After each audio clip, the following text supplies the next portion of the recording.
Halo teman-teman, selamat datang kembali di Batalion 12, ruang pembahasan politik dan militer. Indonesia kembali membuat dunia menoleh ke timur. Kali ini bukan karena latihan militer ataupun diplomasi internasional, melainkan karena sebuah kabar yang berpotensi mengubah masa depan bangsa. Presiden Prabowo Subianto mengumumkan bahwa tim ekspedisi ilmiah Indonesia menemukan indikasi cadangan emas dan mineral dalam jumlah yang sangat besar di pegunungan Papua. Jika temuan ini benar, maka slogan Indonesia Emas, ya benar-benar emas, canda bosku. Jika hasil temuan ini nantinya terbukti melalui seluruh tahapan eksplorasi, Indonesia berpeluang memiliki salah satu sumber daya strategis terbesar di dunia. Namun di balik kabar yang menggembirakan ini, ada satu pertanyaan yang tidak boleh kita abaikan. Apakah Indonesia benar-benar siap menjaga kekayaan alam ini atau justru sejarah akan kembali terulang? Bagi Indonesia, kisah emas Papua bukanlah cerita baru. Puluhan tahun lalu dunia dibuat takjub oleh tambang Grasberg, yang dikenal sebagai salah satu tambang emas terbesar di dunia. Namun di balik besarnya kekayaan itu tersimpan pelajaran yang hingga hari ini masih menjadi bahan perdebatan.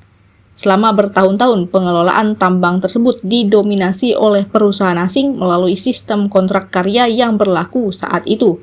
Baru setelah proses negosiasi yang panjang, Indonesia berhasil meningkatkan kepemilikan saham hingga menjadi pemegang saham mayoritas di PT Freeport Indonesia. Pengalaman itulah yang seharusnya menjadi pengingat bagi kita semua. Menemukan emas memang penting, tapi yang jauh lebih penting adalah memastikan bahwa emas tersebut benar-benar memberikan manfaat sebesar-besarnya bagi bangsa dan negara. Lalu apakah jika nanti cadangan emas baru di Papua ini terbukti sangat besar, negara-negara lain akan tinggal diam? Belum tentu, bosku. Dalam dunia modern, persaingan memperebutkan sumber daya alam tidak lagi selalu dilakukan dengan kapal perang atau kekuatan militer. Cara-caranya jauh lebih halus, tetapi seringkali lebih efektif. Tekanan bisa datang melalui jalur ekonomi. Perusahaan-perusahaan tambang global tentu memiliki kepentingan terhadap sumber daya bernilai tinggi. Mereka dapat menawarkan investasi, teknologi, maupun kerjasama yang menguntungkan. Disinilah pemerintah harus benar-benar cermat agar kerjasama yang dibangun tetap menempatkan kepentingan nasional sebagai prioritas utama. Tekanan juga dapat muncul melalui jalur perdagangan internasional. Indonesia pernah mengalaminya ketika menerapkan kebijakan hilirisasi mineral. Kebijakan yang bertujuan agar nilai tambah dinikmati di dalam negeri sempat memicu sengketa dagang di tingkat internasional. Hal ini menunjukkan bahwa pengelolaan sumber daya alam memang tidak pernah lepas dari dinamika global. Selain itu, proyek pertambangan berskala besar hampir selalu menjadi perhatian berbagai organisasi lingkungan hidup. Dampak terhadap hutan, keanekaragaman hayati, hingga masyarakat adat akan menjadi sorotan. Karena itu, apabila proyek ini benar-benar berlanjut, Indonesia harus memastikan seluruh proses berjalan sesuai aturan dan mengedepankan prinsip pembangunan yang bertanggung jawab. Dengan begitu, tidak ada celah yang dapat dimanfaatkan untuk menekan kepentingan nasional. Dan yang tak kalah penting, pemerintah juga harus memastikan bahwa masyarakat Papua menjadi bagian dari keberhasilan pembangunan ini.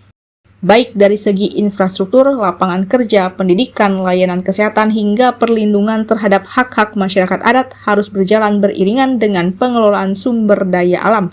Sebab keberhasilan sebuah tambang bukan hanya diukur dari banyaknya emas yang dihasilkan, tetapi juga dari seberapa besar manfaat yang dapat dirasakan oleh masyarakat di sekitarnya.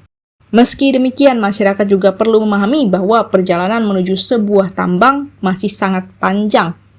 Temuan yang diumumkan Presiden merupakan indikasi awal yang masih harus melalui proses eksplorasi lanjutan, pengeboran, analisis geologi, studi kelayakan, hingga analisis dampak lingkungan. Seluruh proses tersebut dapat memakan waktu bertahun-tahun sebelum benar-benar memasuki tahap produksi. Artinya ini belum saatnya Indonesia terlalu cepat berpuas diri. Justru sekarang adalah saat yang tepat untuk belajar dari sejarah. Karena sejarah telah mengajarkan bahwa kekayaan alam dapat menjadi berkah sekaligus ujian. Yang menentukan bukanlah seberapa banyak emas yang tersimpan di dalam bumi Papua, melainkan bagaimana Indonesia mampu menjaga kedaulatan atas kekayaan tersebut. Bagaimana pendapat Sobat Batalion 12? Kita lanjut di kolom komentar.